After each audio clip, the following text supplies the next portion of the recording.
Hello, everyone, and I hope you're having a wonderful day. Today, we're diving into a heartfelt story of love, trust, and second chances, following Alex, Tu Na, and baby Henry as they return to the farm, facing old wounds, unspoken promises, and the quiet moments that could change their future forever. Will their shared days be enough to heal the past? And when Alex finally finds the courage to speak his heart, will Tu Na choose to stay? Stick with us until the end to find out. And if you enjoy this story, don't forget to subscribe so you won't miss the next chapter. The ride back to the farm was mostly silent, except for the soft purr of the engine and the occasional cry from Henry, nestled in Tu Na's arms. Yesterday's rain had washed the air clean, leaving it cool and heavy with the smell of damp soil. Alex kept his eyes on the road, but every so often he glanced at Tu Na, still unsure if she was here for good this time. When they reached the old wooden gate, it swung open with a familiar creak. Alex was out first, grabbing the bags before Tu Na could even try. "Let me," he said, gentle, but with a firmness that told her he meant it. The path inside was slick from the rain, puddles catching the pale light of morning. They stepped into the house, the air cooler inside, with a stillness that felt almost watchful. Alex set Henry's things down, then pointed toward a spot by the window. "It's cooler here. Good for him to rest." Tu Na nodded, lowering the baby onto a mat, her hands moving with the natural ease of someone who's done it 100 times before. Alex fetched a mosquito net, draping it carefully, like he was guarding something more precious than just a sleeping child. For a moment, neither spoke. Outside, the farm lay quiet but worn, vegetable beds choked with weeds, the chicken coop sagging in disrepair. Tu Na's eyes swept over it all, and a soft sigh escaped her. "Things have changed," she murmured. Alex's reply came steady. "Because you weren't here." It wasn't an accusation, just a truth that had been sitting in the air, waiting to be said. The silence between them wasn't heavy, but it was layered, with absence, misunderstandings, and words never spoken. Yet beneath all of that, there was something unbroken, some invisible thread that had pulled them both back to this place. Morning light spilled into the yard, glinting off the raindrops still clinging to the leaves.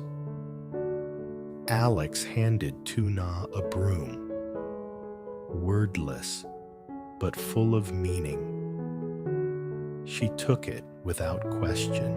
Side by side, they began to sweep the courtyard, the scratch of the straw bristles becoming a quiet rhythm between them. From the corner of her eye, Tu Na saw Alex moving toward the chicken coop, scattering feed like he'd done all his life.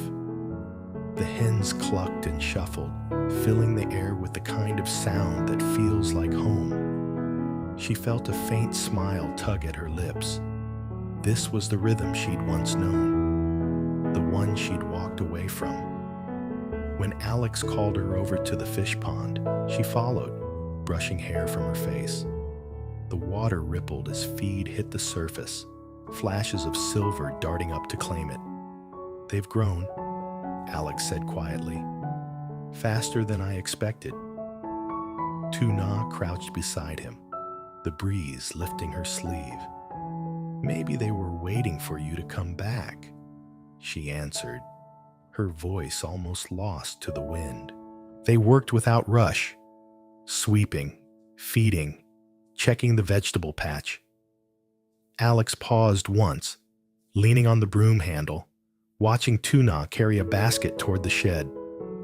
"From now on," she said, meeting his gaze just for a second, "I won't make you worry like before." Something softened in his expression. He didn't answer, not with words, but his eyes lingered, as if memorizing the way sunlight traced her profile. The farm felt different, not because of the chores, but because of the quiet steps they were taking together. By late afternoon, the air carried the scent of damp soil and fresh feed.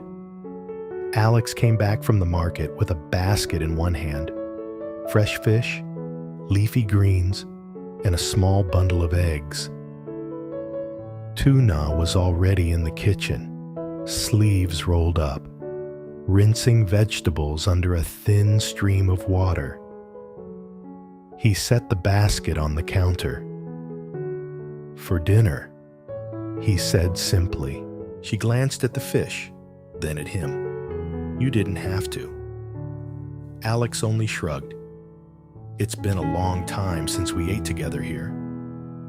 The kitchen filled with the sizzle of oil, the steady chop of a knife, and the shuffle of feet. Every now and then, their eyes would meet, briefly, but with something unguarded.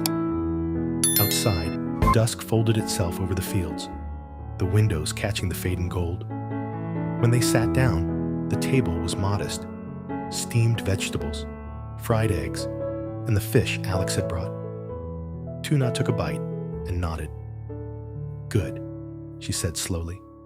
"Really good." Halfway through the meal, Alex spoke. "If you stay, don't leave again." It wasn't a demand, just a wish that had grown too heavy to keep inside. Tu Na set her chopsticks down, meeting his gaze over the rising steam of the rice. "I won't." The farm seemed to still outside, as if it too was listening. In the quiet clink of bowls and the hum of evening, a fragile promise began to take root. Night settled gently. The air cooled, and the last light slipped beyond the hills. In the kitchen, the faint warmth of their meal still lingered. Henry slept soundly in the next room, his breathing steady in the hush. Alex stood by the counter, silent for a long time before finally speaking. "You know, people talked. They had their opinions. About you, about us." His voice was calm, but each word carried the weight of years. Tu Na didn't move. She kept her eyes on the soft flicker of the oil lamp. She knew exactly what he meant. The whispers, the sideways glances, the questions that were never truly questions. "I've carried those voices with me," Alex continued, "but none of them mattered as much as the thought of you, here, with me." He stepped closer, reaching into his pocket. A small, worn velvet box appeared in his hand. "I don't want you here just for a season, or until things feel easy again," he said. "I want you and Henry here for the rest of our lives." He opened the box. The silver band inside caught the lamplight, simple, unadorned, and honest. Tu Na's eyes shimmered, her answer unspoken, but clear in the way her hand moved toward his. It wasn't the end of their struggles, but after so many storms, there was a light between them now, and it felt unbreakable. Morning arrived, with soft voices drifting through another house in the village. Alex's sisters sat with their mother, sharing tea at the wooden table. Sunlight streamed in through the open doorway, catching on the wisps of steam curling from their cups. "I'll be heading home soon, with my husband and the kids," his sister said, her fingers lightly tracing the rim of her cup. Their mother nodded, but her thoughts seemed elsewhere. "I just wish Alex would settle down," she murmured. "Then I could leave here for a while without worrying." Her words carried affection, but also an edge of urgency. Years of watching over her son had made her wary of leaving him alone, both in this house and in life. She talked about her last trip to the countryside, how she'd cooked for Alex, and her quiet hope that one day someone else might take on that role. The creak of the screen door broke the moment. Alex had come home. "You're back late," his sister teased, though her eyes were curious. He set down his bag with a faint smile. "I took Tu Na and Henry back to the farm," he said. "We had dinner there." Their mother's expression softened. She didn't press for details, but something in her gaze hinted she could see a shift in him. Something steadier, more certain. Alex excused himself, saying he had work to finish upstairs. As he climbed the steps, the voices below faded into a soft background hum. The sounds of family, of expectations, of bonds that sometimes pull in opposite directions. But for the first time in years, Alex didn't feel weighed down by those ties. Maybe they weren't chains after all. Maybe they were roots, deep enough to hold steady, even if storms came again. The next morning, his sister was already dressed and standing by the door, ready to leave.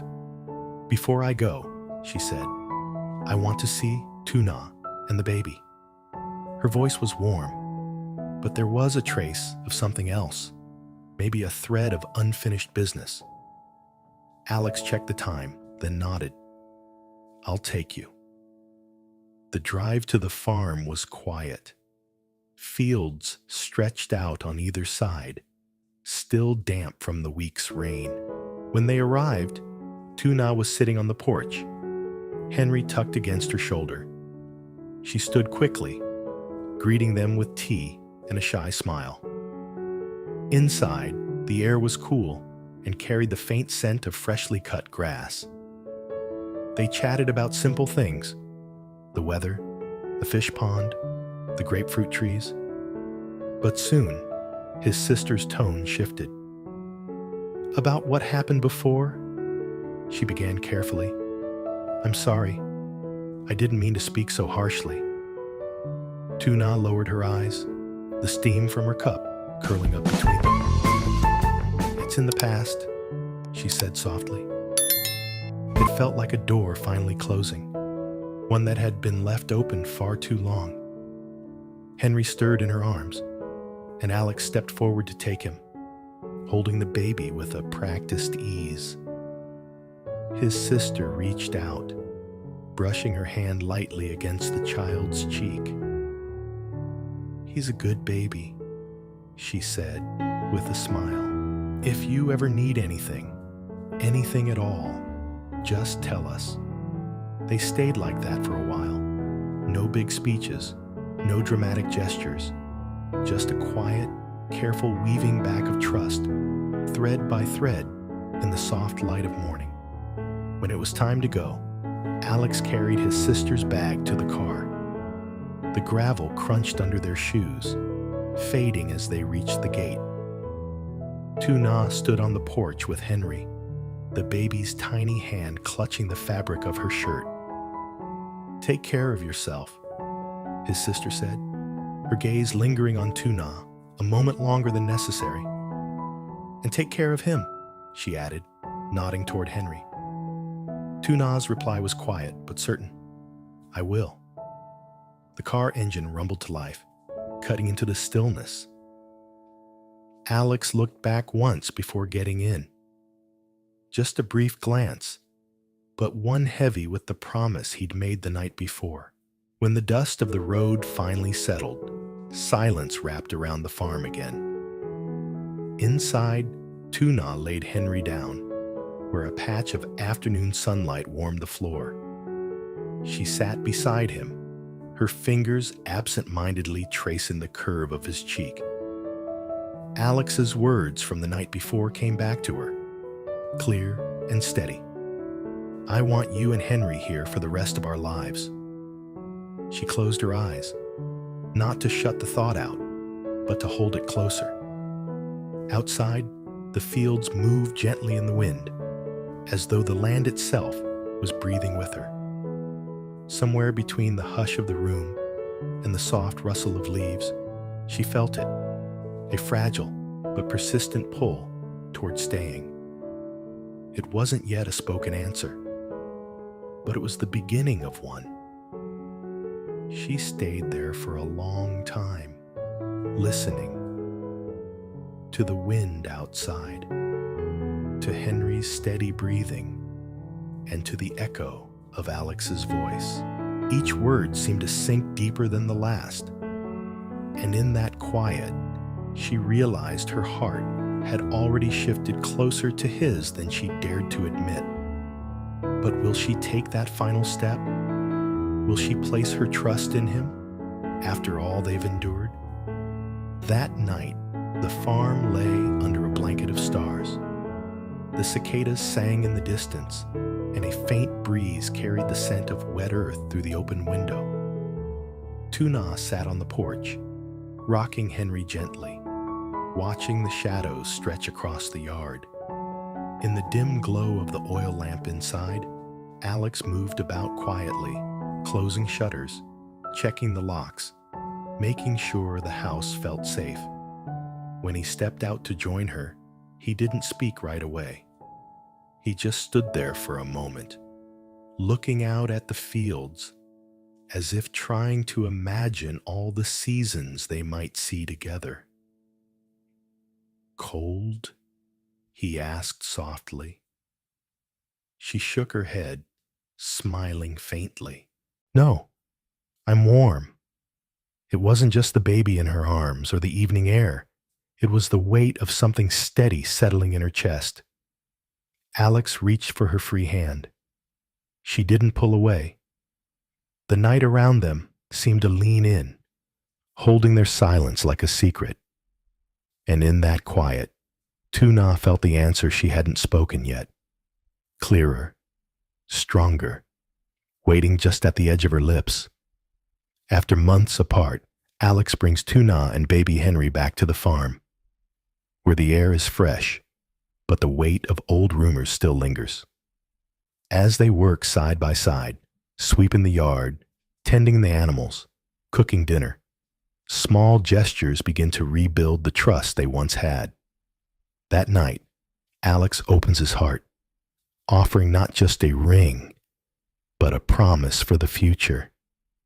The next day, his sister visits, apologizing for past harsh words and meeting Henry for the first time. A quiet truce begins to take shape. Left alone at the farm, Tu Na reflects on Alex's words and feels the pull to stay growing stronger. Beneath the stillness, an unspoken answer waits, one that could turn their fragile reunion into something unbreakable.